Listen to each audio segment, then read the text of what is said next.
Live from the City of Angels, it's Thursday night. The box office preview show is underway. It's going to be one of the worst weekends ever at the multiplex. When you look at the menu of filmatic options, theaters are about to get wrecked this weekend. We've got the live MMT evaluation of Honey Don't, one half of the Coen brothers. That could get ugly, guys, tonight. Get ready for that. Also, trailer reaction for Anemone. I have not watched it. With Daniel Day-Lewis returning as his kid directs. Did you guys notice that? Wonder why he's back. But our topic tonight to start is the story that went pretty crazy earlier today. I mean, it's a no-duh story, right? When you talk about Disney trying to get young males to pay attention to their films like they used to. Listen, I'm not the anti-woke guy. You guys know that. But from a common sense, basic intellect standpoint, Disney fucked itself over the past 10 plus years with young males. It's so obvious, okay? And this is not the anti-woke channel. It's the being fair and journalistic channel. We're the gold standard. But when you look at Disney, and I pull this up, and you can see the article right here, this is a situation where they're like, listen, we have diminishing returns in our films. Look no further than the last several Marvel films. Fantastic Four is not at $500 million. Thunderbolt / Thundercock / New Avengers, that film didn't get to $500 million. Brave New World didn't get to $500 million. So you're left saying, well, of course, Marvel screwed. And, you know, you talk about the Marvel brand and the choices they've made to make a lot of their films female-centric. Okay, let's just talk about the film in theaters right now. Fantastic Four. Who is the film built around? Sue and her kid. Right?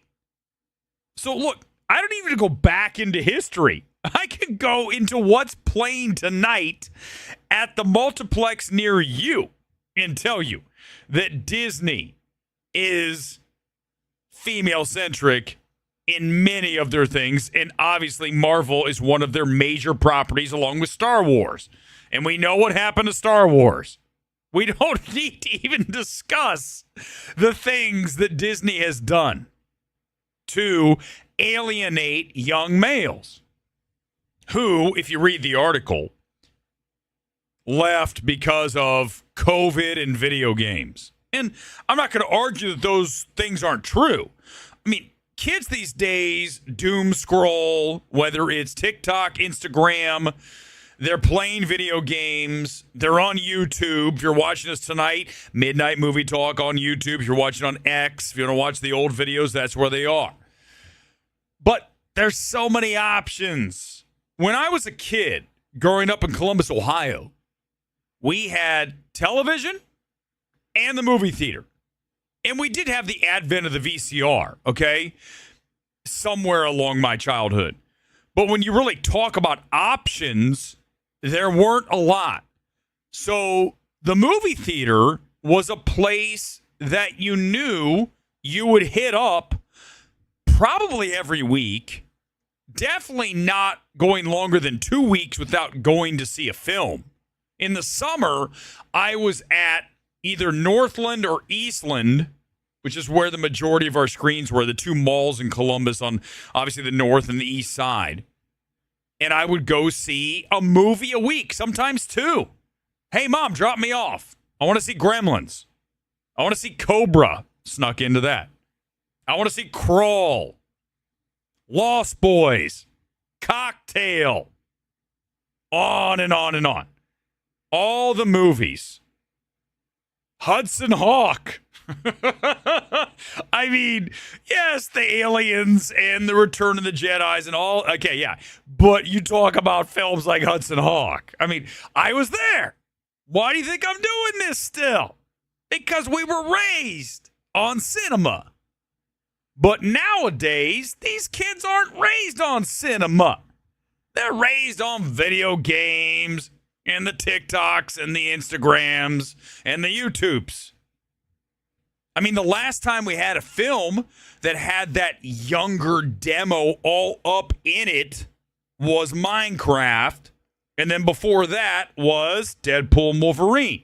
Now, that, you're going to say, well, that's a Disney movie. That's a Marvel movie. Guys, different. You know that. Come on, man. If you need me to explain the difference between Deadpool and Wolverine and the Marvels, you're on the wrong channel. You need to go to someone who is more remedial and they can explain these things to you. You should just know this coming in here. I expect an educated viewer, an active viewer. Get in the comments. I'll get to as many as possible here on this Thursday night. Thanks for being here live as always. But when you look at Deadpool Wolverine and you look at Minecraft, what do they have in common? They went meme viral. They went outside of the world of film and entered into the doom scrolling. And obviously, Minecraft's a video game. Okay? So obviously that works. Those kids played that game.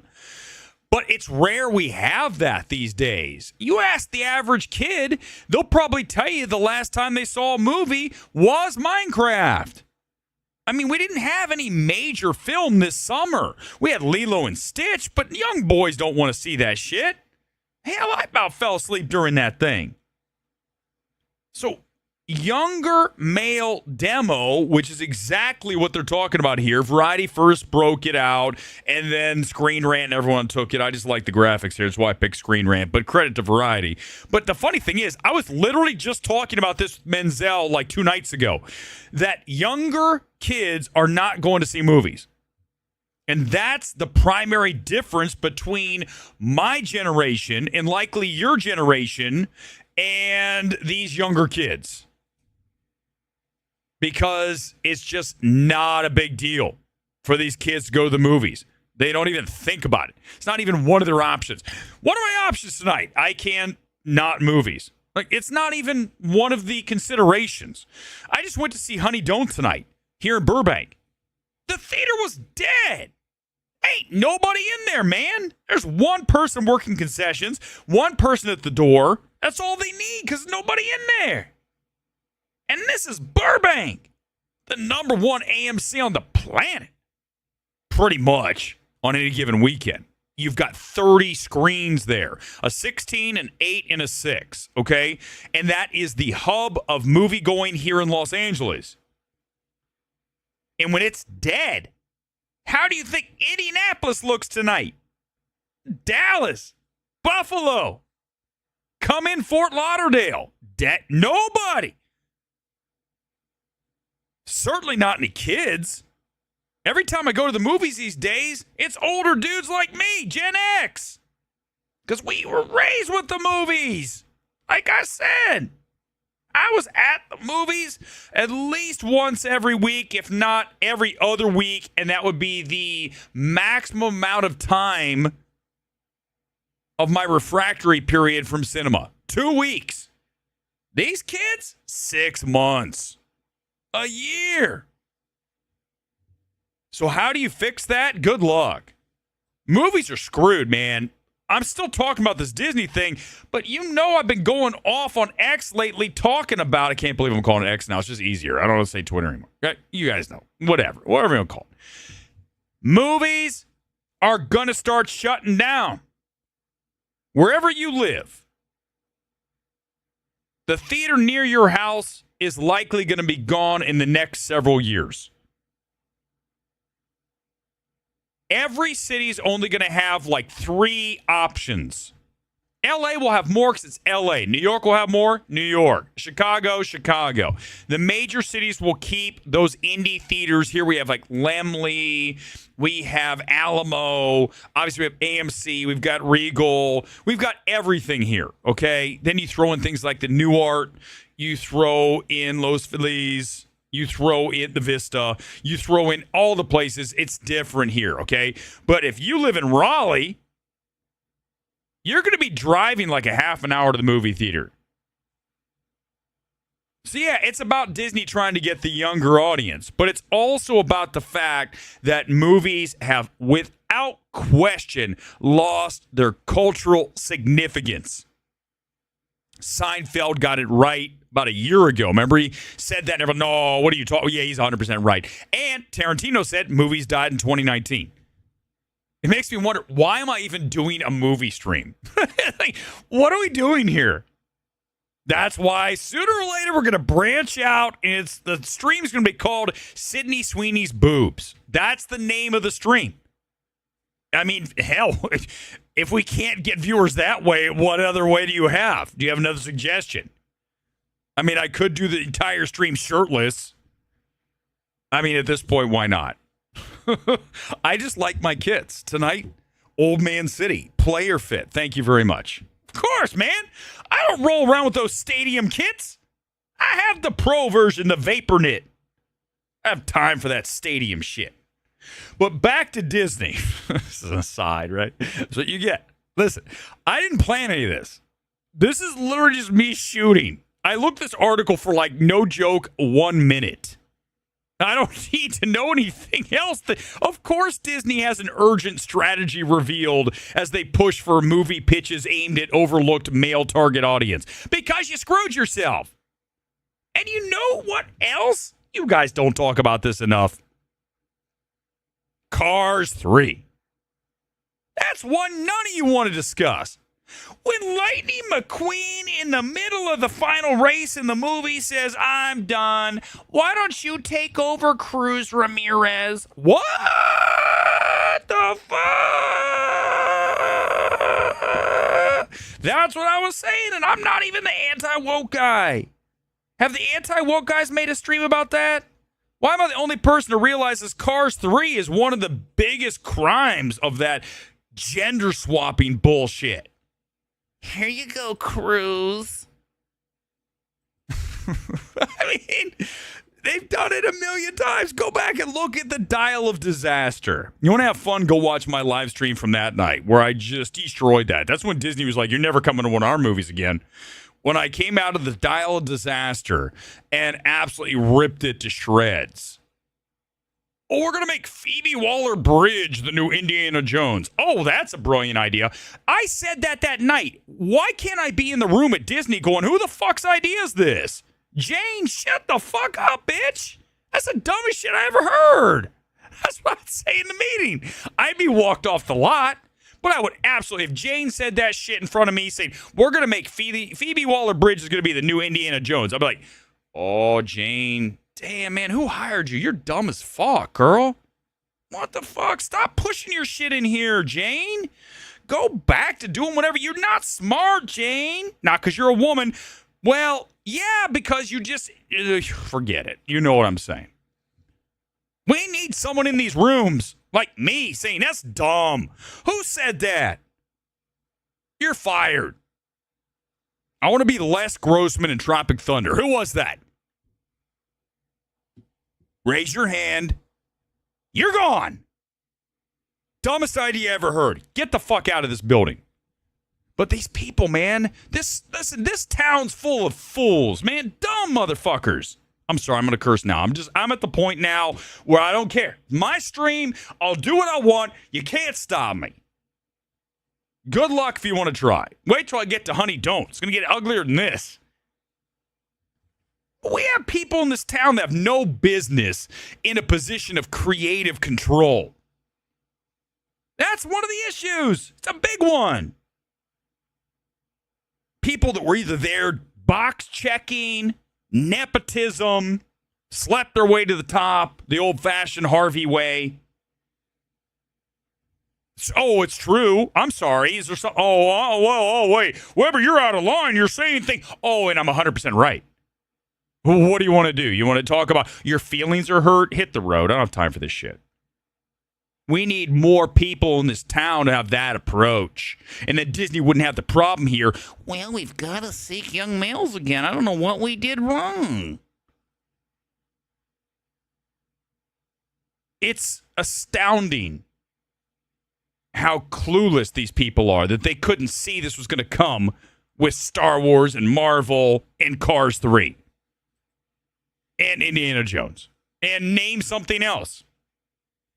The Marvels is enough to make you never want to watch another Marvel movie again. You guys watch the Marvels? Of course you didn't. It made like $200 million worldwide. Don't tell me you watched it. You didn't see it. Garbage. God, that's awful. Poor Nia DaCosta. She's now like kind of wrecking the film now that she's away from it, going, this isn't the film I wanted to make. Well, Nia, I got news for you. Didn't you know you're working for the Mouse House? The Mouse House makes the final decision. You have no say. That's what happens. Why do you think Lord Miller ran off a Solo? Whatever Colleen Kennedy wanted to do. Yes, Colleen Kennedy's a big part of this whole problem, right? The problem is we got people in positions like Colleen Kennedy, who is Kathleen. Colleen's another one. It's a different one. I'm thinking of Colleen. She hosts parties here in L.A. Kathleen Kennedy is someone who she injects her bullshit into films. And that's the problem. You can't have somebody who has an agenda working on a film that's for a big audience, right? That's the core problem. You need somebody who grew up in Columbus, Ohio, test market of the world, and is pretty normal in the spectrum of normalcy. Me. Not Kathleen Kennedy. She's got this hardcore agenda and this, women's lib and all this shit. Fine. Awesome. Dude, nothing wrong with some of that, but not to push as an agenda in your film. You can't have that. Too many people pushing agendas. I feel like tonight I'm turning into like Nerdrotic or some shit. I don't want to. I'm not ever going to. But this is the correct side of history, what I'm talking about for sure. But Disney, I've only said 1 million times, I can walk to your door right now. And if I go back and watch my Dial of Disaster stream, I said if I were in the meeting and someone said, we're going to gender swap, we're going to make Phoebe, I say, we're not doing this. We're not making this movie. Whoever said that, you're fired and we're not making this movie. I said it, go back. It's not like this is not revisionist history here. I call these things years and years before anybody else. Obviously, a lot of people realized that back then. But I called it like night. I saw it early. I came out and said, this shit. What would you say? Let's do this. Yeah, I know. But here's the thing, though. Felicity, she's a co-writer, but all she had to do is write one line, and then you become a writer, right? I could have an entire script in front of me and all of a sudden say, here's my one line. Oh, I want a writer's credit. So I don't know. Listen, here's what I'll tell you. You know this, Felicity, that when you work for Disney, you do not have control of your project. You have to cede all of the power to either Kathleen, to Kevin, to whoever is at Walt Disney Pictures who is saying, listen, man, you need to do this with your movie. That's the reality. Now, I am of the belief, I don't want a studio that's doing that much meddling, but I also don't want a studio that does no meddling. You look at an 824 or Neon. So many of their films I watched, I'm like, man, you really got to get control of this because they just let their directors cook. Well, the problem is you got to have someone overlooking them. You have to. And too many directors have too big of egos to not realize that some of the stuff they do doesn't work. And just because you shot something doesn't mean you have to put it in the movie. It might not work in the service of the story. I don't care if you spent a week. I don't care if we spent $10 million on it. If the movie's worse by the inclusion of the scene, then it is out of the movie. I want my runtimes tight, and I want everything in the film to be essential. And listen, Not many people can do that. You know, as I say that, I want that control from a studio head. Most studio heads can't do it. I will fucking gut anybody in a one-on-one film evaluation on how to make a film better. It won't be a contest. It'll be like Mike Tyson versus Glass Joe going back to Punch Out. It'll be one punch, the motherfucker's jaw will be broken into 1,000 pieces, and the champion's hand will be raised right here. Nobody can contend. Not one person in this entire, trust me when I tell you this, I know it and you know it too. Nobody be better. Because I don't have an agenda other than to make a better film. That's my agenda. All right, I'm going to come back to this, but I do want to watch a trailer. I have not watched Anemone, so I want to do that. See Anemone. Well, just Anemone. This is Daniel Day-Lewis returning. I have not seen this, so this is new to me. So if you haven't seen it yet, get ready. We're watching the trailer for Anemone. Such a fun one to say, isn't it? Anemone. I feel like I nailed it, like every time. I want a thumbs up for that alone. It's the Trailer Reacts right now. Let's do it live.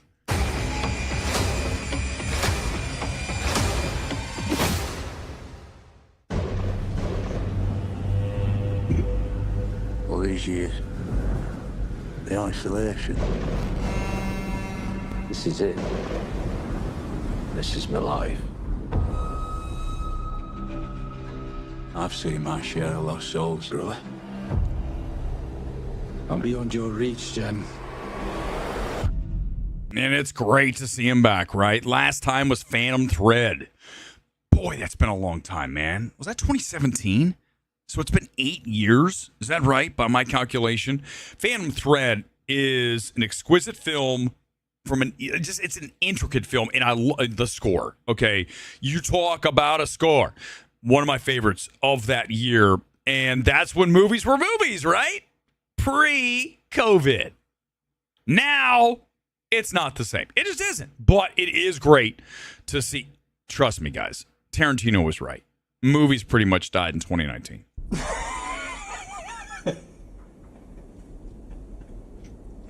No. Listen, Focus features, for my money, other than Honey Don't, about ready to get just medieval on this motherfucker in a minute. This movie, Honey Don't from Focus.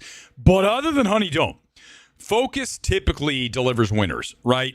What film did they have from the past 5 years that's one of the best films? I would, certainly of the 2000s, of the 2020s is number one. Yeah, you know it.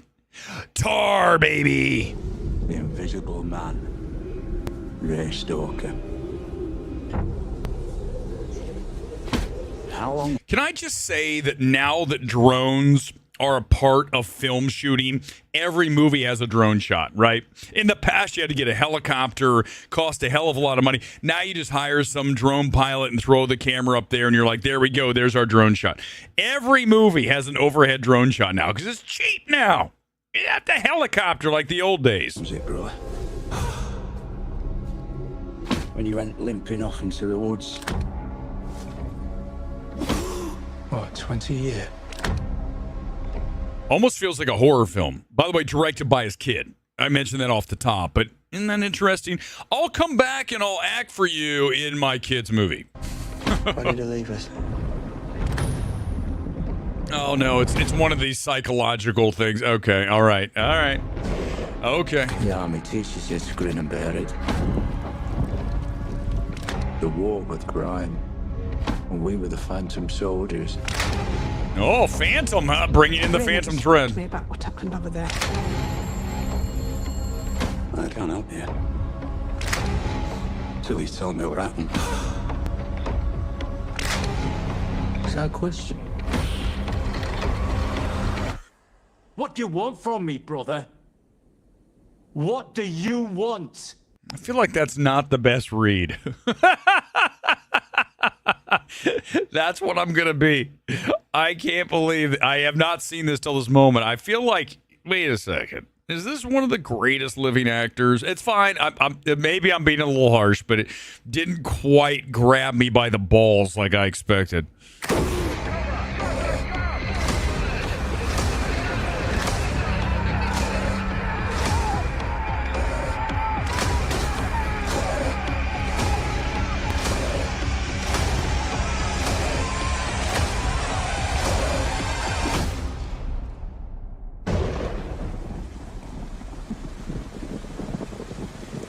You're going to hell, brother.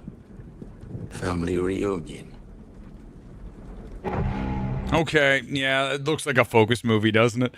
This will have film Twitter saying, best movie ever, my God, give this man 10 Oscars. That's exactly what will happen. Is this debuting at Telluride or Toronto or Venice? I don't know. Wherever it's debuting, those first oh my God, Anemone. Holy shit, Daniel Day-Lewis, give him the Oscar now. Give him Best Actor. That's how film Twitter operates. Even if the film's like, okay, nah, we're going to go for the pull quote. Because remember, those first screenings are all about the pull quote. The ones you see behind me on the FYC screeners, like a modern classic, a brilliant prequel. There's no Tar quote. That's very disappointing. I wish I were on the Tar box. Sadly, I'm not. The best animated film of the year, Batman movie, Lego Batman. Whatever it may be, these are the pull quotes. And people love to be pull quoted. Go look at how many film Twitter nerds have like, look, I was pull quoted in some ad. Look, there I am. Yeah, guess what that gets you? Nothing except something for your ego.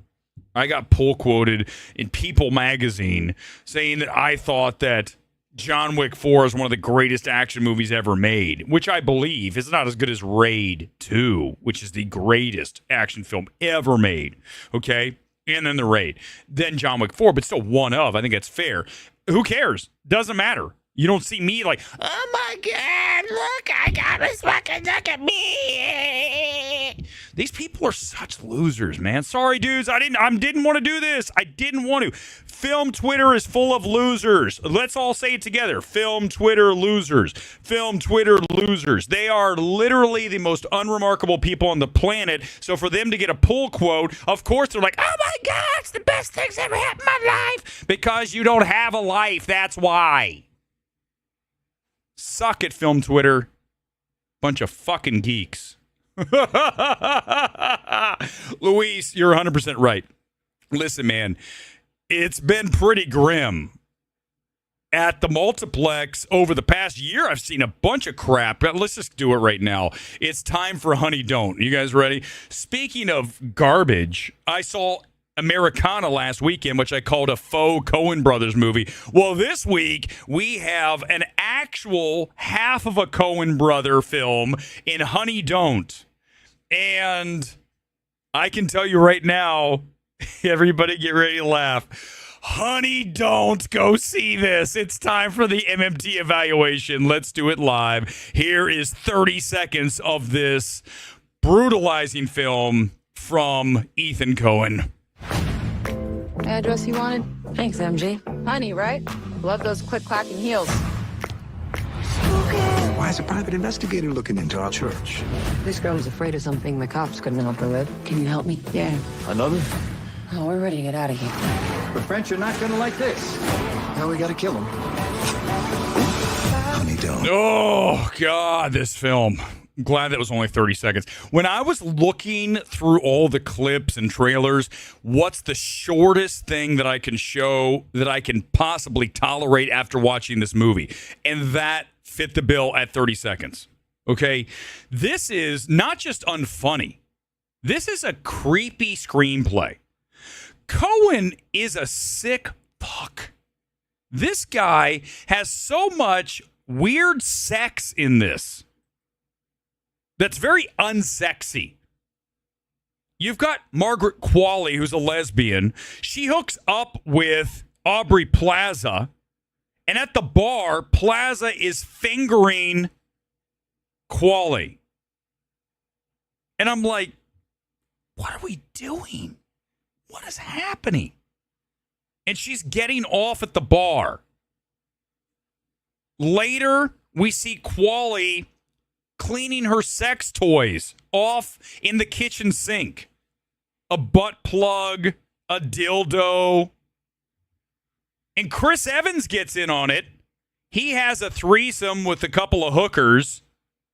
and he goes down on another woman, and you get the camera vision of him looking like he's getting ready to have the baby, right? His face is there.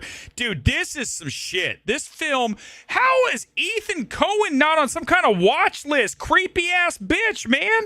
Shit's gross. It's not, again, unsexy. Margaret Qualley. Can we talk about her for a minute? Margaret Qualley, let me see if I can zoom in here. Here's her face the entire time. You guys ready? This is what her face was like the whole. She's like this the whole time. She's like, well, I don't know. She's almost doing. Do you guys remember that old Motel 6 Tom Bodette? He was like, we'll leave the light on for you. He's almost doing like a version of that. She's very robotic, and she's always doing this with it, furling her brow. That's what Margaret Qualley's doing the entire film. It's super annoying. I'm not sure she's a star. I'm not sold. And Chris Evans, man, this guy's not a great actor. He's playing this over-the-top preacher who's all into sex and drugs. And you got this ridiculous script of the church being funded by some French organization that wants to deal drugs, and he just wants to get laid by hookers and other members of the congregation. And Qualley's trying to figure out where her sister's niece is. It's bad, man. This film is awful. I haven't even checked the Rotten Tomatoes. Let's do that in a moment. Because if this film's above like 10% on Rotten Tomatoes, I'm going to get angry. I'm going to start yelling. It's going to get ugly. There's one thing I think is solid here. It's an 88-minute runtime. So even though you suffer, it's only 88 minutes of suffering versus 2 hours. But I'm still at 25%, a hard F here for this film.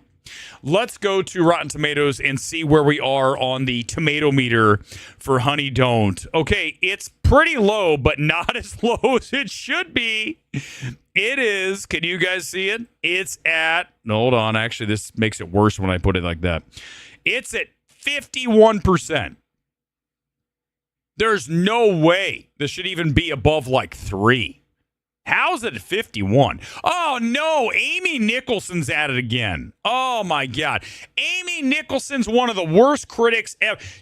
Okay, we talk about overvalued critics, right? For their standing in the critic community versus what they actually deliver in their taste. Amy Nicholson is one of the worst critics in the history of film criticism. I can't believe we haven't brought her up before. Amy Nicholson, you are a fraud, you're untalented, and your taste is frankly hot trash. And you know what the funny thing is? There's a lot of lesbianism in this. So here's the thing. There's a lot of critics who are lesbians. It's true. 100% true. Here's the issue, though, okay? That's not the issue. I don't care. Dudes, I told you guys. I went to gay clubs in Columbus all the time. That's one of the reasons I love the art scene. I was in the middle of like a very vibrant art scene in Columbus, Ohio, and we used to go to a place called Wall Street, which was a gay club. Also, the Eagle, another one. And I listened to the music. I was into it, right? I want to get out of Columbus. I wanted to be in a big, cool city. And it gave me a taste of that. That's what that scene was. But here, let me bring it back to what I was saying about if you're a critic and you're a lesbian. If you're a critic and you're a lesbian and you are allowing this film to influence your review because you see yourself in the film, that's very bad. You should not be doing that. Now, I have done that maybe a little bit in the past, like in a movie about a father or a movie about something. Of course. But if that's why you're recommending it, because I like the fact the character was a lesbian, right? That alone, because it's not even well covered here, right? It's not organic. It's goofy and sexually driven by an old man who's creepy as fuck. So I'm just saying, do you understand what I'm trying to say, guys? Do you get it? You can't let the fact that, okay, great example, okay? If I go to see a movie about gay guys, I'm not going to say it's good or bad based on my own sexual preference. It doesn't matter. What matters is the movie good? So I fear that we have that going on in the space. I can't prove it. I don't know if Amy is. I have no idea. I'm just telling you, it is a part. You guys understand that. It's very fair what I'm saying. What I'm saying is very, very fair. And that's the problem we have with the critic space. We have a lot of people with agendas, and they're certainly politicized, and they're very left wing. I am not left, I'm not right. I swear to God I'm centric, but I do definitely lean one direction or the other on certain things. Hate electric cars. Like the biggest joke, biggest scam ever. I'm never getting an electric car. Eon, we should call him Elon Musk. Eon, I'm here to tell you, I know I'm on X right now. Shut the stream down, I don't care. I will never buy an electric car. It'll never happen. Let me tell you when that's going to happen. When the world implodes, I still won't have one. It'll never happen. So, but a left wing is like, well, you got to save the planet. Yeah, guess what? I value my time. I don't want to sit outside a Walmart waiting 2 hours to charge my car. I want to gas and go. If you say I'm selfish, hit the road. I don't care. I'm never buying an electric car. Scam. One of my buddies has one, and he said it's the worst decision he's ever made. Because he said, unless you have a home charger, it is the worst thing you can ever imagine. I go, I already know that. I can tell. Whenever I go to Walmart, yes, I shop at Walmart. You guys know I love my Walmart seltzer. Best stuff in the world. Right here. I'm not paid to say this, but it's fucking amazing. I ran out, too. I need to get another one. That's why the stream's almost over. We're not going much longer. I ran out of Walmart seltzer. Every time I go to Walmart, there's a line of cars. I got to charge my car. And they're there for like a long time, and they get angry. They're honking at each other like, come on, man, you go, you go. No chance I'm getting an electric car. So, yeah, the critic space is full of left-wing loons and people with no taste. I stopped at her. Let's see who else we got here. 3 out of 5. Dudes, there's no universe in which this is even like above 1 out of 5. Look at all these fresh. You know what happened? It's one of the Coen brothers. Yeah, creepy ass old dude who's putting all the sexual shit in there, having the actors, get crazy and finger each other at the bar while he gets excited behind the camera. Oh my God, Richard Brody, New Yorker. That's another guy that you're like, oh my God, terrible. Neil Minow, horrible. Beatrice from the New York Times, fresh. This is awful. This is some bad shit. Ty Burr was in Boston when I was there. Fresh, that's a miss. This is some shit, man. This is some. Katie Walsh finally got one right. Give her some credit. The Jellyfish Films crew says, why do you watch the Jellyfishers? Did I tell you when I went to YouTube? Check this shit out. I went to YouTube, and it's like, you know what they say on their thing? It says, 2 homosexual dudes talk about movies. I'm like, what? Why the hell are you even saying that? Like, isn't that weird? Should you even care what sex which way, does it matter to you? Why should it matter? Like, why is that like one of your selling points? Hey guys, a homosexual guy talking about movies. Hey guys, a heterosexual guy talking about movies. Good job. I really want to watch because it's 2 gay guys. Like, why is that a selling point? You're either good or you're not. I don't give a fuck if you're gay. It's so weird how people wear their badges and shit. Like, oh, look at me. I'm the man. I'm a virtue signaling bitch. It's so sad to me. It really is. It's sad. And the film space is full of pathetic people, man. And that's why I really almost have to step out. I'm so close to leaving. I mean, I'll still like rail on some shit and make fun of people because it's fun, because these people are so sad, dude. They're so fucking sad. And the thing is I say it all the time. Whenever I go to one of these critic screenings, man, it is a collection of the biggest dorks you've ever seen in your life. I mean, ever. These are people that you would, like, the last people picked on any team in elementary school. Like, not even, like, I don't even want these people on my team. Can they play in their own league? I don't want to hang out with them. That's the average critic. They're very unremarkable people across the board. Sorry, I don't care if it's mean. It's true. And that's what Rotten Tomatoes is. Now, I'll tell you, Rotten Tomatoes, I used to be on Rotten Tomatoes, so hey guys, can I get back? Oh no, you have to have 700 million subscribers to come back. I'm like, okay, I don't even care, but I can promise you this, 99% of the people on your site don't have 700,000 subscribers, because guess what? Rotten Tomatoes is run by Film Twitter dweebs. And guess who hates me? Film Twitter dweebs. Good, the feeling's mutual, Film Twitter dweebs. Fuck. It's bad. Let's check sales for Honey Don't. You guys have some fun here. Let's check the 845. Oh, Wait a second. Hold on. They changed it here. Do you guys see this? They made the seats purple that are available. It's kind of hard. Okay, so now that's it. The purple ones are available. So that's not it's okay. But it's Burbank. It's Burbank. What'd you expect? Let's check the 940 regular. These are all available. That's bad. Yeah. What's going on? Why are they gold and purple and shit? Who's running AMC? You got your boy. Oh, Sunny Night is all about Windows. I'm going to destroy Adam Aaron again. And I'm going to find out who the CEO of Regal is and the CEO of Cinemark. And I'm going to drag all three of them. We're going to make a nice graphic and drag the shit out of them for being a bunch of pussies. The three of them are the biggest bunch of pansy-ass bitches that anyone's ever seen. They don't have the guts to go to the studios and say, give me a window. Luis, No Country for Old Men's Crossing. These two films are why they Well, yeah, exactly. Miller's Crossing, No Country. The Coens, Fargo, hello. I mean, listen, you look at their filmography. Yes, I'm not a huge fan of Inside Llewyn Davis. I think that was her last film. Very overrated film. Very, very boring film. I know, it's about an artist struggling. I get it.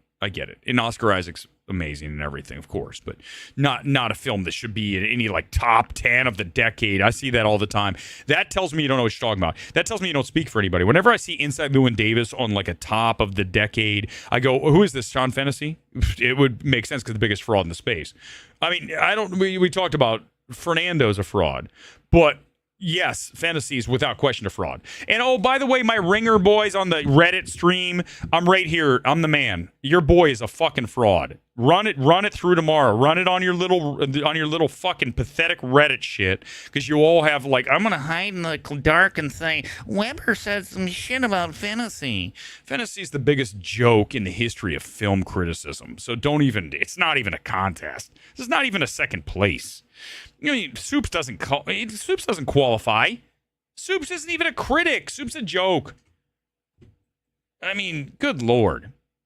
Okay, let's see. I'll do some open comments because I think we're good. I want to save some stuff for Sunday. We did the Disney. Listen, here, Gongro, hit me with Disney things. Let's get back to that. I'll pop it back up. Let's go back to the Disney. You guys want to talk about the Disney thing, right? About them trying to rebuild their male audience because they alienated them over the past decade with films like Indiana Jones and the Dial of Disaster, the Marvels, Cars 3, Star Wars, name it, anything. Name a film, Disney has made it female-centric and alienated males. No question about it. And I'm not neurotic. I'm not critical drinker. I don't ever want to aspire to be anything like those people. I want to be authentic and I want to be objective. And objectively, Disney has destroyed their brand. It's objective, okay? The fact that a Variety, THR, Deadline don't talk in those terms like Disney destroyed their brand tells me that they're biased. Because it's you don't have to be the anti-woker to say what I'm saying. The misses keep mounting for Disney. Just when you think a particular year is Disney's anus. It comes the following year, Disney says, hold my beer. It's been a bad... You talk about great Disney films. I don't even think Inside Out 2 is. Obviously, Lilo and Stitch is just a remake. But you look at, Marvel, listen, I'm not going to lie. I've been entertained by some of their films. I like Thor, Love, and Thunder a lot more than you guys. I like Ant-Man 3 a lot more as a goof comic book film, right? Because they're both goof comic book films. And that's what I don't mind. But, you look at a Marvels, there's no defense for that film. That film is an atrocity at every level. So, that's the problem. You shouldn't even have those films in there. But the leadership at Disney clearly is pushing an agenda. I think you guys know that. There's a lot of agenda pushing out there. So if you are of a particular persuasion, and I mentioned, critics who are gay, they're going to push a film that has a gay theme. It's just, that's the way it works, okay? It just is. It happens all the time. Don't pretend it doesn't. Do not even play that game with me, okay? Because I'm not saying everybody does it, but it happens a lot. where people want to push their agenda, how they view things into a film, especially a filmmaker. You're going to, like, great example. Honey Don't has a thing where there's a MAGA sticker, and then she puts a bumper sticker on top of it that says something like, I'm a female, I've got a vagina, and I vote. And it's like, okay, there you go. There's your political statement. And it's fine. I'm like, who cares? You expect it from Hollywood. But that's what I'm talking about. You're pushing that agenda in there. Touchstone was great. Hey, speaking of the 80s and 90s, you talk about a Touchstone. Touchstone was Good Morning Vietnam, correct? You talk about their diversity and the films they brought. I talk a lot about how we are really hurting from the loss of Fox.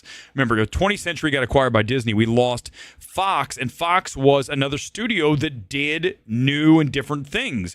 We don't have many options for that. Warner Brothers done a great job of that recently. I'm not a huge fan of Sinners or Weapons, but I do believe that that's the one studio that they will take very big risks. You look no further than Joker.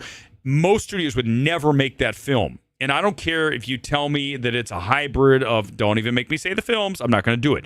Doesn't matter. The edginess and the raw just violence of that film, that is something that most studios would say no. Disney would never make that. Fox would probably not. Before it was even Disney, they wouldn't even do that. I mean, you look at Logan, R-rated, but still not a Joker, right? Joker's, that has some very graphic, gratuitous violence in it, and that's what makes it one of the best films of the 2000s without question.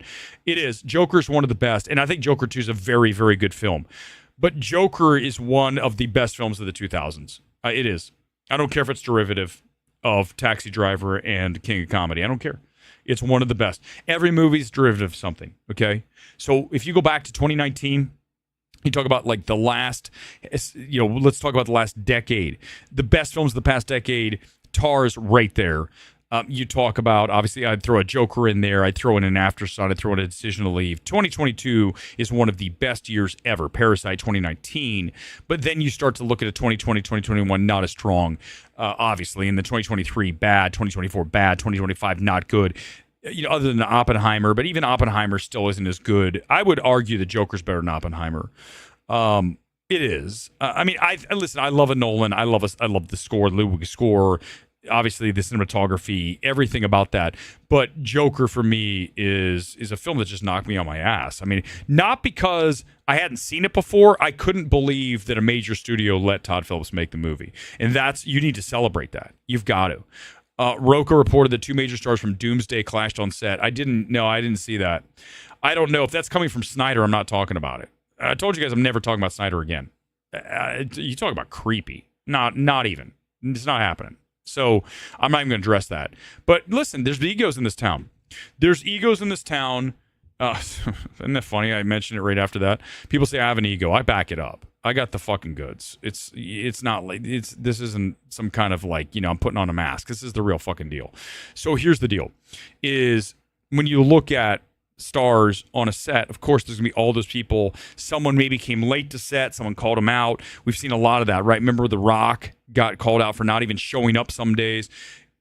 Ultimately you want to be respectful. And if someone's not being respectful, then hell, I'd clash too. 20th Century Studios is always going to be Sadvik under the Disney umbrella, so it doesn't matter. That's the thing is, it doesn't matter it's 20th Century. It's not Fox anymore because Disney now controls. So they have the ultimate final say, and that means we lost a studio. So it's unfortunate. But we do at least have a Warner Brothers, I think Paramount now, that Skydance, and you look at what they're doing, that can be a place that can make some edgy films. We need to get Windows reinstalled. We need to start making better films. There's a lot of stuff that has to happen, but I am not bullish on the future of movies at all. And, if I'm saying that, that's a problem, okay? Because theaters cannot sustain on just tent poles. You have to have films come in like a Sinners was such a great bridge, right? You had Minecraft and you had Sinners bridge to summer. If you don't have that bridge, and that 200 plus million, almost 300 million worldwide, then you are looking at a lot of empty theaters. Sinners was so vital for the success of this year, but now we don't have that. Weapons has held pretty well, but not like Sinners. That was a phenomenon. I thought Weapons could do something like that, but it's not. It's still very successful, but it's not keeping people going at the level that Sinners did. So right now, theaters are in huge trouble. They are hurting. This rest of the month into September is going to be really bad. And don't tell me a $20 million opening. It's not enough. The Long Walk at 20, 25, if it's lucky, that's not enough. They need a 50. They need a 75. We need a triple digit. We're not getting that. Tron is the next big film, and that might even be a 55. That's not even big. You know, we need... Yeah, listen, so do I, Kuzma. We need more films like that. We need more of that kind of stuff. Manchester by the Sea was 15. Her was like 14, right? Listen, from 2010 to 2019, it was a really good stretch. That's when I was doing criticism in Boston.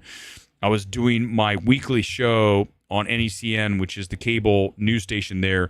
They let me do a Thursday night show that was really, I mean, I busted my ass for that. I did like 2 reviews, 3 reviews, plus a box office prediction, really tight. And the editor on that was unbelievable. Really great editor. Let me tell you, one of the reasons I love doing live is I don't have to worry about the editing. Editing's a pain in the ass. When I do this live, it's over. When this is over, it's done. Okay, maybe I cut the Honey Don't review out. Maybe I don't. I don't even know. It doesn't matter. But I don't have to go in and start placing all this shit in. You guys know how much work that is? At the end of the day, I'm just going to come on here and shoot. I am not going to sit here for 4 hours putting in stuff. It's just, I got other things to do. I want to go to the gym. I'm about ready to go to bed. I am so fucking tired right now. So, I mean, you know, and if you do that, awesome. More power to you. But if you're really doing all that work and it's not coming back to you, I recommend making things easier. This stream is very easy for me. You guys know I've been on for now 51 minutes. For me to do this, I wasn't even sure if I could go 10. I've gone 50 without any problems because it's easy for me. I can continue like the Energizer Bunny. Even when I'm literally going to crash, I'm going to like hit my head against the desk here in a second. And that's why we're almost done. But that's what I'm saying. In life, here's what I'll tell you what a big hack is. Figure out how to do something easier. If you like doing it, do it with as little effort as possible. Now, I know that sounds interesting because I talk about the gym and going to the gym all the time, right? And yeah, going to the gym is it takes effort. But I'll be honest with you. Once you get yourself in shape, it keeps itself going by you just giving, I'm not going to say minimal effort, but not having to work as hard. The hard part is getting the clay to soften and you to get rid of that weight, for you to put the muscle on. But once you have it and you're in shape, you know, look, now I'm about as lean as I'm going to be right now because I like to be at the end of the summer when it's hot here in LA. It's almost 100. I like to be super lean, 6-pack, all that stuff. I got it. I'm there. But here's the thing is, it's easy for me to do that because I've been doing it. If you do something repeatedly, it gets easier, right? So that's what I recommend for you as I talk about this stream. It's easy for me. When it's over, I'm going to go grab something to eat and I'm going to go to bed, okay? Oh, guess what? Thank you for reminding me, by the way. Guess what is coming up on Sunday night? Let's do the comment blast closeout. A couple comments, we're out of here. Guess what's coming up? The early review of Caught Stealing. It's showing Saturday night, and I'm going to see it, and I bet you I am going to hate that movie. I don't want to, but there's a really good chance that I am going to destroy it on Sunday night. That'll be our big Sunday night evaluation here on MMT. We pull the music back up a little bit. There's some deep techno here as we get out of here. A couple other comments here, and we're out of here on this Thursday. Weapons was awful, so let down. Kai B, I tried to tell you, go back and watch my reaction stream. I nailed it. Listen, I have the cut video. It's like a minute long. Maybe it's 3 minutes. Go watch my Weapons is the most overrated movie of 2025. When you get there, you're gonna see everything I just said. You're gonna see everything. I'm one of the only people who called it what it is. Because I'm good. There's nobody in the space who's better. I don't care who you put in here right now. Nobody, not one person in the entire film space can hang with me in a one-on-one evaluation. It is not a contest. I will destroy them. And they know it. I don't care who the film critic is. I don't care if they work for the New Yorker. I don't care if they have the Pulitzer. I don't care if they have 10 million subscribers. I will destroy them in a one-on-one film evaluation because I am objective and talented. These are two things most people are not. Sorry. And fearless. I mean, you got to have all three of those things. But yeah, if PTA doesn't deliver, I'm going to be pissed. Be ready to be pissed. I'm telling you right now, this film is going to be a huge disappointment. I can tell tonally it's going to be bad. All right, guys. Anything else, Gone Girl? We done? We good? All right. That's it. I'm out of here. A little less than an hour. Fun being here. Thanks for being here on this Thursday night. We're back on Sunday. We'll have the Sunday Night Spectacular for you. On Sunday morning, I'll have the box office show, Midnight Movie Money. You can check that out. We do that live about a little after 9 o'clock here in LA, so noon on the East Coast live. 20 minutes or so, box office results and analysis. Then at night, about 8 o'clock, I think this week, we'll do the Sunday Night Spectacular with Caught Stealing, and we'll talk about Windows and how Adam Aaron and the rest of the CEOs are spineless bitches. So that's coming up on Sunday. Thanks for being here on this Thursday night. We'll see you back here on MMT. As always, appreciate a like or subscribe. Goodbye. See you Sunday.